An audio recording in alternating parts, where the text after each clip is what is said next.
Hai, Assalamualaikum. Nama saya Syazman Adif bin Syaharman. Untuk video simulasi haji kita, saya akan bercakap mengenai pengurusan ketibaan jemaah. Ada dua tempat, iaitu di Madinah dan Mekah. Tapi sekarang saya akan bercakap tentang Madinah. Bila kita sudah mendarat di lapangan terbang, kita akan menaiki bas ke Dewan Tiba, dan di sana kita akan disambut oleh petugas TH dan Immigration Saudi. Iaitu akan disambut oleh askar-askar orang Arab Saudi di sanalah. Selepas tu kita punya beg, iaitu luggage, dengan beg bawa kita akan di-scan untuk in case ada masalah yang benda tajam atau apa yang kita bawa boleh membahayakan orang lain. Selepas itu kita keluar daripada terminal, kita akan menaiki bas ke tempat penginapan kita, dan sebelum itu kita perlu serahkan kita punya PMA kepada petugas muassasah Adila. Untuk penonton semua, penginapan di Madinah ada 3. Di sini kita sebut zon sajalah. Zon pertama adalah Al-Haram Al-Sana, kedua adalah Saja Al-Madinah, Anwar Al-Madinah, Move and Pick, dan zon yang ketiga adalah Raudah Al-Aqid. Kita akan berada di Madinah 5 hingga 6 hari sahaja. Sebelum saya terlupa, perjalanan daripada terminal nak ke penginapan kita ambil masa sehingga 30 hingga 60 minit sahaja. Itu untuk pengurusan ketibaan jemaah di Madinah.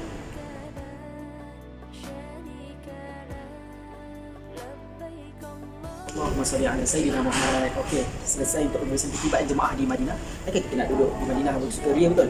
Di sana jemaah haji, para jemaah haji akan melakukan aktiviti-aktiviti yang berilmiah selama 5 hari.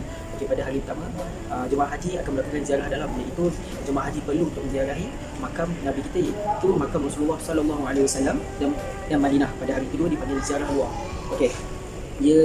Maksudnya adalah kita akan menziarahi tempat-tempat bersejarah di Madinah. Pada hari ketiga kita akan disajikan dengan ceramah tentang kelebihan-kelebihan Madinah. Pada hari keempat kita juga akan disajikan dengan ceramah, tetapi ceramah tentang persediaan umrah dan pemabruran haji. Dan yang kelima adalah ziarah wada', iaitu ziarah perpisahan. Itu saja untuk ziarah kita, untuk kita punya aktiviti-aktiviti ilmiah kita sepanjang kita di Madinah. Itu saja. Untuk poin yang pertama adalah penginapan jemaah. TH menyediakan bilik khas untuk lelaki dan khas untuk perempuan, dan ianya sebenarnya berasingan bilik. Dia terletak kira-kira 500 meter daripada Masjid Nabawi Madinah, dan dia juga terletak 1000 meter daripada Masjidil Haram Mekah. Di dalam satu bangunan ini boleh memuatkan hampir 1000 hingga 7000 jemaah. Di dalam satu bilik ini boleh muat 4 hingga 8 jemaah mengikut muatan. Dan di dalam bilik ini juga mempunyai aircon, iaitu berhawa dingin. Untuk penonton semua juga, di Madinah mempunyai 3 zon, dan di Mekah mempunyai 4 zon, iaitu bangunan. Bagi pengurusan sajian jemaah pula, TH menyediakan makanan pada waktu tengah hari dan malam, tetapi TH tidak menyediakan makanan pada waktu pagi. Ini adalah kerana takut jemaah melakukan ibadat pada waktu subuh, sehingga melanjutkan masa lagi sehingga tidak makan pada waktu pagi. Itu juga akan mengakibatkan makanan menjadi membazir. Tetapi jangan risau, TH menyediakan cerik, air teh dan pelbagai lagi sajian minuman dan gula untuk buat air jika kita haus. Jika jemaah haus pada Bismillahirrahmanirrahim. Ini adalah untuk pengurusan petugas haji bagi setiap maktab pula. Banyak maktab atau zon yang diwujudkan sepanjang musim haji. Antaranya ialah pengurus, penolong pengurus, petugas pembimbing ibadat haji, pegawai perubatan, petugas perubatan, dan akhir sekali adalah pembantu petugas haji. Bagi maktab muassasah pula adalah rais muassasah, naib rais, petugas maktab dan mutawif. Di dalam satu maktab boleh menempatkan sehingga 3000 jemaah. Jemaah haji semuanya diuruskan bersama-sama oleh petugas TH dan maktab muassasah. Itu adalah untuk pengurusan perkhidmatan petugas haji bagi setiap maktab. Seterusnya adalah pengurusan bimbingan ibadat. TH telah menyediakan perkhidmatan bimbingan ibadat haji kepada semua jemaah haji sepanjang musim haji. Yang pertama adalah bimbingan ibadat haji, iaitu PIHTAS di setiap maktab dan di zon masing-masing di Tanah Suci. Yang kedua adalah kita boleh berjumpa dengan pakar rujuk ibadat di Ibu Pejabat TH, iaitu di Mekah saja. Dan yang ketiga adalah TH juga telah menyediakan kita satu platform untuk kita mengenal pasti masalah yang kita tidak tahu, iaitu sesi ceramah under PPM dan PPZ mengikuti KT. Untuk penonton semua, jadual untuk program sesi ceramah ini boleh didapati di papan kenyataan yang terletak di maktab dan di zon masing-masing. Untuk penonton semua juga, PPM adalah pusat perkhidmatan maktab, PPZ pula adalah pusat perkhidmatan zon. Untuk jemaah haji semua, ini program yang wajib dihadiri oleh semua jemaah haji under PPM dan PPZ.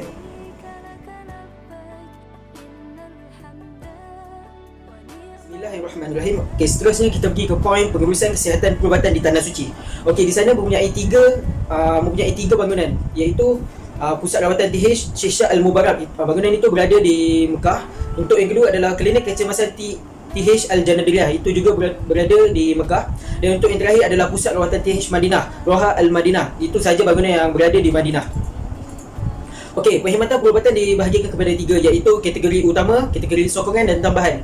Untuk kategori utama, yang pertama adalah rawatan kecemasan, rawatan pesakit luar, pesakit dalam, perkhidmatan pergigian, klinik maktab atau zon. Okey, bagi klinik maktab atau zon, di Mekah mempunyai 16 klinik, manakala di Madinah mempunyai 3 klinik sahaja. Okey, perkhidmatan ambulans. Okey, itu yang seterusnya. Di Mekah mempunyai 20 buah ambulans, di Madinah mempunyai 20 buah ambulans, dan Jumum juga mempunyai 20 buah ambulans. Seterusnya adalah kesihatan awam. Okey, untuk kategori kedua adalah sokongan. Yang pertama adalah farmasi, radiologi, makmal, fizioterapi, dietetik dan sajian. Central Supply Unit, iaitu CSSU, yang perubatan terminal, dan yang terakhir adalah pasukan perubatan Jumum. Okey, bagi kategori yang terakhir adalah kategori tambahan. Yang pertama adalah perkhidmatan pembimbing ibadah haji Tanah Suci, iaitu PEHTAS. Yang kedua adalah perhubungan pelanggan hospital, iaitu disebut dalam short formnya PRO, iaitu Pro. Dan akhir sekali adalah teknologi maklumat IT. Okey, perkhidmatan perubatan sana juga menyediakan sistem dokumentasi, iaitu sistem informasi Haji Evazina Tanah Suci, iaitu sihat untuk kita mengetahui di mana lokasi Safari Wukuf. Ia adalah perkhidmatan bas dan ambulan bagi membawa pesakit yang berada di pusat rawatan TH dan hospital KSA. Dan bagi pesakit yang berisiko tinggi juga diberi kemudahan untuk menggunakan perkhidmatan bas dan van. Bagi jemaah tersebut menyempurnakan wukuf pada 9 Zulhijjah, iaitu ketika berada di Padang Arafah. Pada rasionalnya, kondisi pesakit dari pusat rawatan TH dapat diminimalkan daripada risiko keterukan tanpa perlu untuk berada lama di Arafah. Dan bagi jemaah yang berisiko tinggi juga dapat diminimalkan daripada untuk berada lama di Padang Arafah. Kemah untuk pesakit juga dapat diminimalkan juga. Dan akhir sekali adalah pihak berkuasa Arab Saudi tidak membenarkan perkhidmatan pasukan daripada luar negara sepanjang operasi di Masyair. Maksudnya pasukan perubatan yang layak dan bertanggungjawab sahaja untuk berada di Masyair.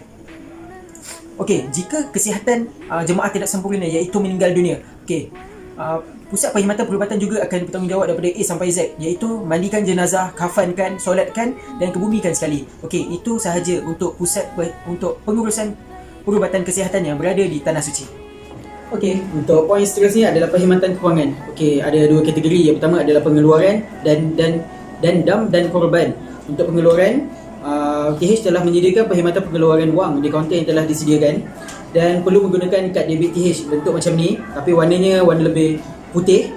Perkhidmatan pengeluaran wang berada di Ibu Jabat PPM, iaitu Pusat Perkhidmatan Maktab yang berada di Mekah, dan PBZ, iaitu Pusat Perkhidmatan Zon yang berada di Madinah.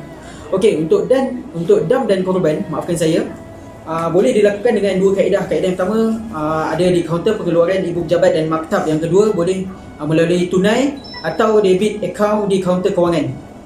Kadar dam dan korban bagi 1441 Hijrah bersamaan dengan tahun 2020 akan dimaklumkan pada bulan Syawal dan bulan Ramadan.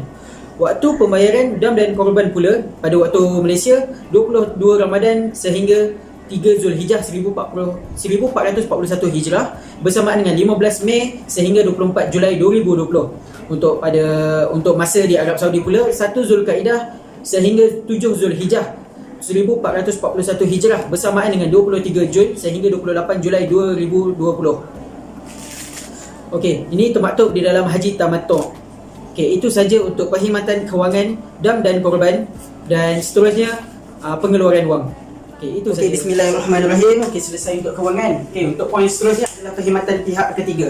Pihak ketiga menyediakan perkhidmatan kepada jemaah haji sepanjang masa di sana, sepanjang musim haji kita di sana. Okey, mereka menyediakan tiga, iaitu khidmat luar, pos berasi dan pengangkutan. Okey, untuk khidmat luar, mereka menyediakan kenderaan seperti bas untuk kita menziarahi tempat-tempat yang bersejarah dan mempunyai peristiwa yang menarik. Dan mereka juga menyediakan city check-in, iaitu ketika kita di lapangan terbang untuk tiket kita semua. Cafeteria juga pula adalah untuk kita punya makan, untuk kita punya perut. Jika in case kita lapar ataupun kita haus pada waktu malam atau pada bila-bila saja bila perut kita beragam, maafkan saya. Seterusnya adalah dobi. kalau jika kita ingin basuh baju kita, kalau kita punya kaniram bau kurang yang menyenangkan, okey, mereka ada menyediakan. Dan kemudahan komunikasi in case jika kita mahu buat panggilan kecemasan. Okey, seterusnya adalah pos bagasi. Okey, charge penghantaran bagasi dan air zam-zam dari tanah suci ke tanah air. Okey, kat sini ada dua, iaitu untuk Semenanjung Malaysia dan Sabah dan Sarawak. Okey, untuk beg 1 kg di Semenanjung Malaysia berharga SR16. Untuk air zam-zam 5 liter SR90. Dan untuk Sabah dan Sarawak mahal sikit lah. Untuk beg bagasi iaitu luggage SR20. Untuk air zam-zam 5 liter SR120. Seterusnya adalah pengangkutan. Perjalanan pengangkutan bas intercity dan masyair yang disediakan. Bas yang disediakan boleh memuatkan antara 40 hingga 50 orang jemaah. Okey, perjalanan yang kita tahu adalah Madinah, Jeddah, Mina, Makkah, Arafah, Muzdalifah. Sepanjang kita musim haji, itu adalah perjalanan kita menggunakan bas yang disediakan oleh perkhidmatan pihak ketiga.